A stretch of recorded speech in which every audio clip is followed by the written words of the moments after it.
মোহাম্মদ জাহাঙ্গীর আলম, আসসালামু আলাইকুম। আপনাদের জন্য নতুন আবার একটা গাছ নিয়ে আইছি। অনেকে গ্যাসের রোগে ভুগছেন, বলছেন আমরা অনেক গ্যাসের ওষুধ খাচ্ছি, কাজ হচ্ছে না। তা কিভাবে কাজ হবে, কোন গাছ খেলে কাজ হবে, গ্যাস আর হবে না, গ্যাসের ওষুধ দেন ফেলে বাদ দিয়ে। এই যে দেখছেন আপনারা সেতেন গাছ, এই যে সেতেন গাছ, এই সেতেন গাছ, এই যে পাতা, এই গাছটা সংগ্রহ করবেন আপনারা যেভাবে গ্রামগঞ্জে তো ম্যানেজ করবেন। করার পরে এই যে সেতেন গাছ, এই সেতেন গাছের এই ছাল, এই যে সেতেন গাছের এই ছাল এইভাবে এইভাবে এইভাবে আপনারা এইভাবে তুলবেন।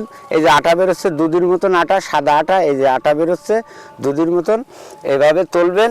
এইভাবে তুলে এইভাবে সেতেনের ছাল তুলবেন, তুলে রোদিতে শুকাবেন 100 গ্রাম মতন, শুকিয়ে পাউডার করবেন। পাউডার করার পরে ব্লেন্ডারে যে পাউডার করে টুকরির সাহায্যে, নেটের সাহায্যে টুকবেন, টুকে বড়ি তৈরি করবেন ছোট ছোট করে।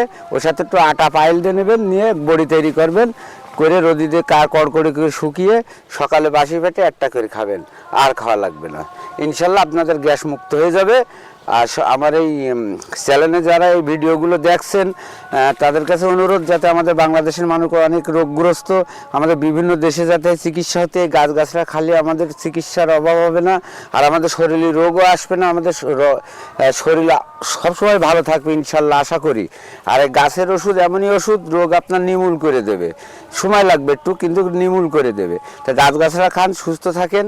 আবারও দেখা হবে পরবর্তী ভিডিওয়। আর আমার এই ভিডিওটা ফেসবুক পেজটা ফলো করে রাখবেন, বেশি বেশি করে শেয়ার, একটা করে লাইক দিয়ে দেবেন। আর কত কষ্ট করে ভিডিও বানাতে হয়। তো সবাই ভালো থাকেন, সুস্থ থাকেন, খোদা হাফেজ।